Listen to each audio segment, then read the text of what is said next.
Don't worry, I'm not crying. I just have the morning. In the morning time, this eye really likes to water.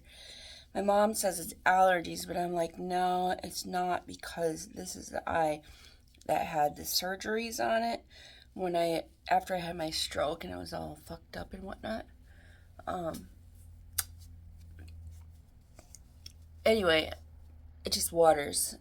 Now, I would love to revisit newer surgeries, but that's something I need to talk to a doctor about, of course. I don't know where to research this stuff. There might be new surgeries that can reattach the muscle out here, and I'll be able to move my eyeball like I can move this eyeball. And I won't have like a new, maybe my eyes will track together again and look, I'd be able to see singular instead of double. Anywho, what I wanted to say is that Miss Purdy has developed the habit, or has recognized that if she comes and sits on my pillow by my head, or lays on my pillow or my head and starts meowing consistently, I will eventually wake up. And she's been doing this before 6 a.m., sometimes before 5 a.m., almost every day. But today, I was awakened at like 4 a.m. or whatever time it was by the neighbor consistently pushing their lock button so their car beeps. And they were pushing it so much, it was just a constant, I think they were trying to go beep, beep, beep, beep, beep, beep, beep, beep, beep, beep, beep, beep, but they were like beep, beep, beep, beep, beep, beep, beep, beep. It's just the whole, I feel like they did that for like 20 minutes.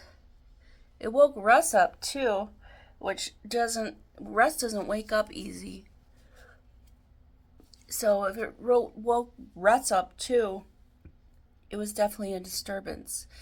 And then when Russ gets disturbed and he's confused about something, he'll go, what the hell? What's going on? And he's not quiet about it. So then that wakes me up as well, and it's very annoying. Needless to say, I didn't get all the rest that I would have liked because of mostly because of the neighbor. One, the neighbor woke me up with its constant beeping of the lock on their car or something. 2, Russ kept me up with his, what the heck's going on? And 3, the cat as well was very obnoxious. Well, you might say, why don't you just close the door at night so she can't get in? There's a big old hole in the bottom of our door thanks to our dog that we had. And we just haven't replaced the door because, well, doors are actually expensive. Like just regular corrugated doors, cardboard, hollow doors. They're not cardboard. The wooden hollow doors or whatever. Those basic doors, which is what it is, upstairs. They're like almost $200. I mean, which is not a huge amount, but it's enough for us to be like, you know what, we'll just let the hole be there. We'll worry about it whenever we move. More important things need to be replaced, like the sink here, the faucet, appliances, that kind of thing. Anyway, good morning. Happy Thursday. I need to be sure to be up and out the door by 6:45 so I have time to get the donuts. Yep.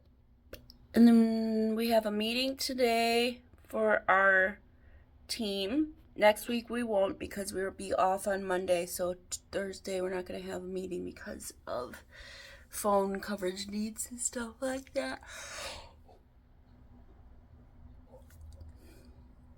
Well, our newest member, Dana, hasn't even been with us for a month. She's in the middle of training still. She hasn't taken any calls. She hasn't navigated anything. She changed from customer service to funeral home support. simply because she was overwhelmed with the call volume. Customer service does have a lot of call volume. You might be saying, what's the difference between customer service and funeral home support?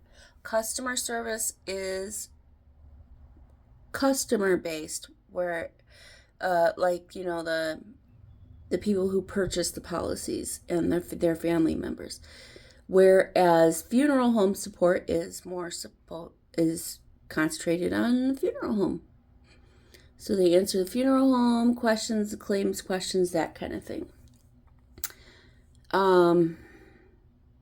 They get a lot less call volume, but I don't know what the calls are like. Anywho, that's all I got.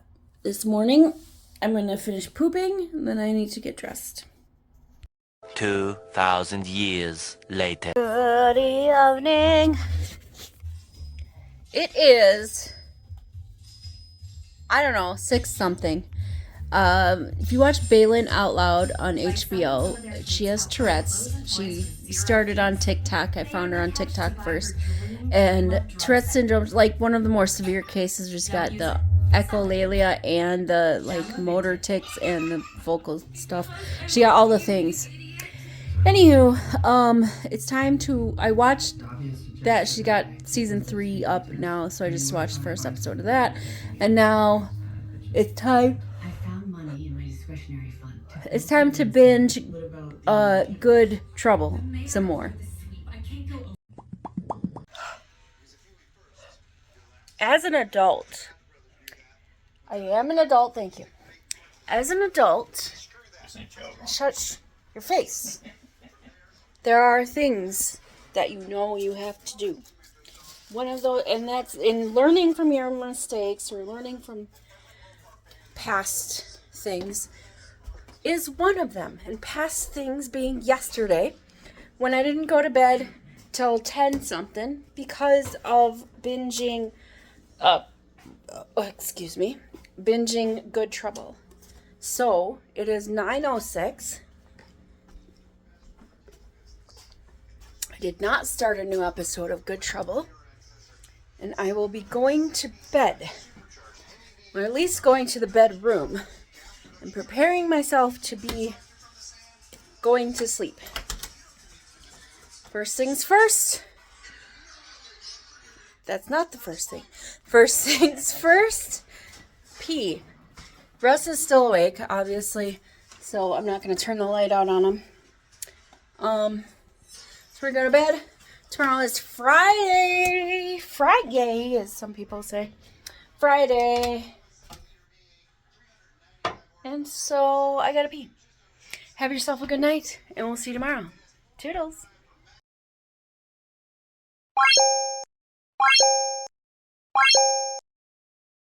Hey, that's something everyone can enjoy.